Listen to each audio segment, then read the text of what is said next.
Hey everybody, back up here in the cave.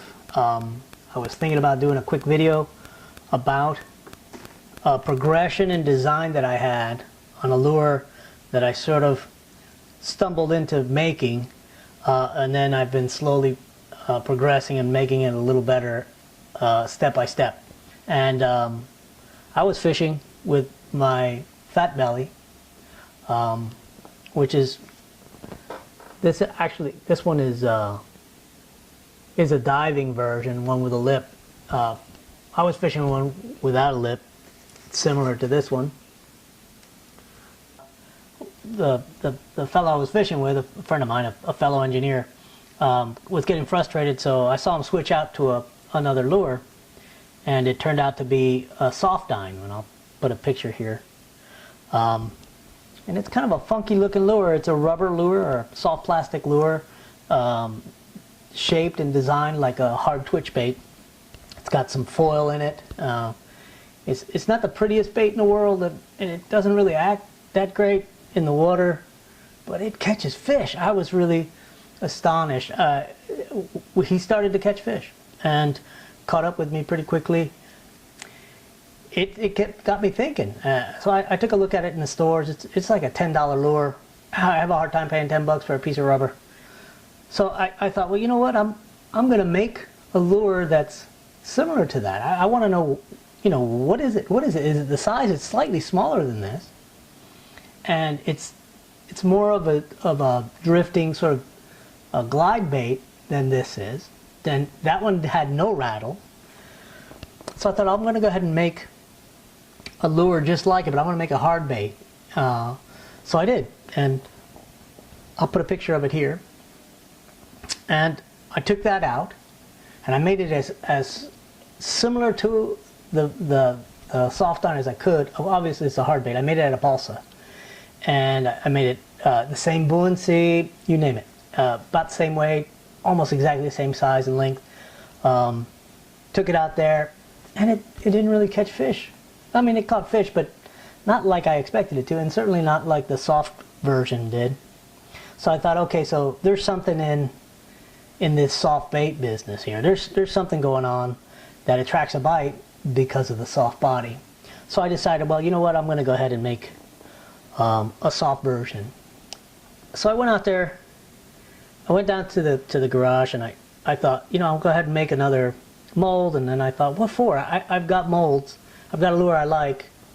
So this is silicone, and it can handle the 300 plus degrees of melted plastic. So I figured I'll make one, right? And I made the typical harness that I do. So if you can see this very well, but essentially it's a one piece of wire. It just sits in the mold in the proper position, and then the mold goes together. So I took a bunch of old stuff. Some friends of mine donated some plastics that they weren't using anymore. So I started melting down plastic and getting some colors that I liked, and so I made one, and then I made a couple, and I took them out, and doggone it if they weren't catching fish. And they were ugly lures, let me tell you. They were ugly lures. So I got a little better at making the color and getting it a little more reflective. I put some sparkle in, I put some eyes on it. I made it look a little better. And this was this was like the third version, this particular fish, these lures just weren't lasting, if I was catching trout, I might get 4 trout before the thing started to come apart. This one I caught one red, and it just tore apart. And I realized that the harness, the wire harness that I was embedding in the doggone thing, was too flexible. And so what would happen, it would just get twisted and just start to rip the rubber. And of course, I put foil in it to give it a reflective surface through the plastic. And that added to the problem, because essentially I ended up with the foil in the middle. I don't know if you could see that at all, and then just the rubber on the edge kind of in contact. So now I had really weakened it.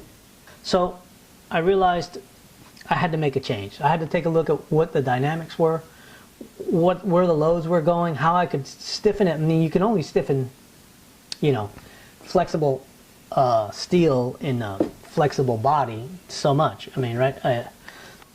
Let's go to the dry erase board and I'll kind of draw out what I designed, the old one, the new one, and the latest one.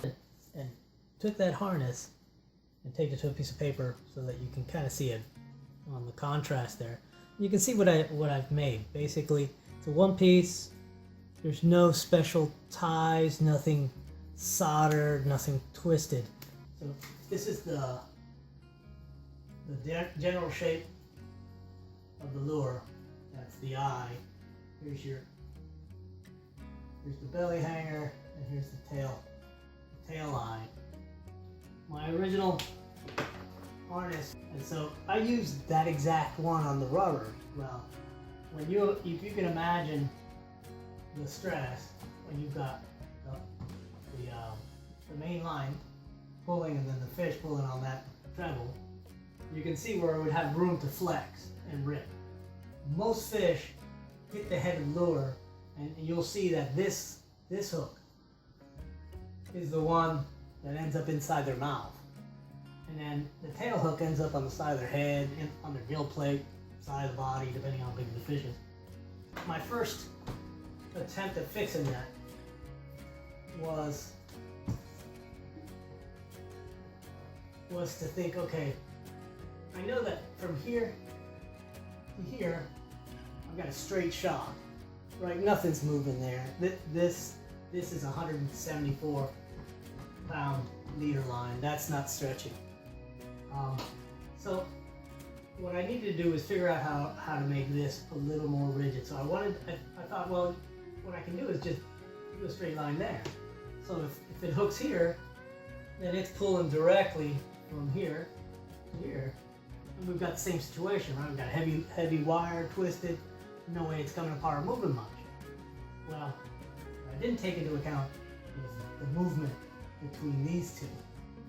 That would move back and forth, and again, what would happen is this rubber here would rip, and it would rip up here somewhere. So I thought, well, you know, I want to add foil to it to stiffen it a little bit, because I knew if I basically used foil as a diaphragm, and if you can imagine that's all foil. What that does is it doesn't allow these to move apart too easily. Now it'll crumple so they can move together. That wasn't as difficult. The little bit of gain I got from this, I lost in the fact that now I've got only that amount of rubber actually in contact. Right? I started to think about it a little more kind of structurally. If I made it a truss, if I made the wire full truss, right? So I come down here and come back up. Now I've got a triangle working against each other. And so I made one. Okay, so here is the second version. You can see it's a full truss. You can see it's one single wire. And at the very end, I whip tied and glued that end onto the main wire. That worked real nice. You can see it really stiffens it up. This from here to there really doesn't want to flex much. Made a couple of lures that way. This one is built that way, and you can see it's stiffer, but it still has that little bit of tail movement. Let me take this to the extreme. And instead of ending up here somewhere, I'm going to go ahead and reshape this so I can kind of dive this down, all right, into my eye, and it'll twist, and then come all the way up, still staying inside the body, and get tied right at the very end, and tie it in. What that did for me is it really extended this truss area, right? It increased that triangle.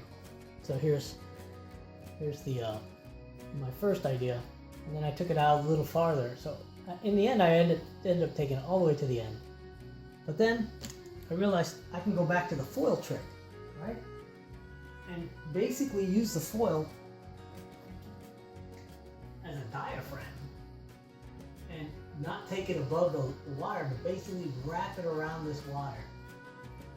And I'll show you in a minute what I mean. And then trim it off. So basically you have this all as foil. That, believe it or not, made an enormous difference. So here's the version with the final design. Right? Now that allows me to have a lot more rubber up here between the top of that wire and the top of the lure. Still, there's very little here, but look how stiff this is. It doesn't move. This basically, and I'm giving a pretty good attempt to get it to move. So the relative movement between these three eyes is almost zero with, you know, a relatively normal force, right? A shark is going to tear this to pieces, so that's not really the issue. But you can see how much stiffer that foil diaphragm has really made it. So I'm pretty happy with this. I'm making a few that are a little more colorful. I've got the two-tone deal going on. Anyway, thanks for watching. I hope this was interesting. It's a good demonstration on how you can create something and continue to improve it, and you know, shoot for perfection. Thank you. Engineer Dangler out. Keep fishing.